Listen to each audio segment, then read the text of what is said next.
Assalamu alaikum. Are you struggling with the scientific calculator? Here is your solution. Press this button for putting dot values in fraction. Then press numbers. For writing numbers, dot downward, press this button. Press this button for dot your answer.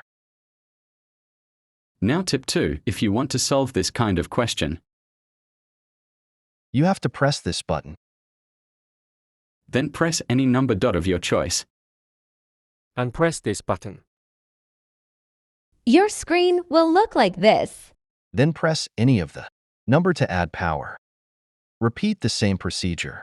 For downward, use this button to gain answer.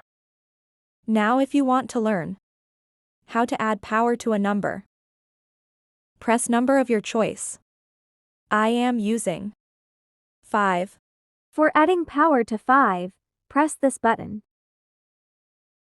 Screen will look this way. Now press any number to add power. Then press the equal dot button to obtain answer. The answer is 125. So what are you waiting for? Start practicing today. Hope you like this video.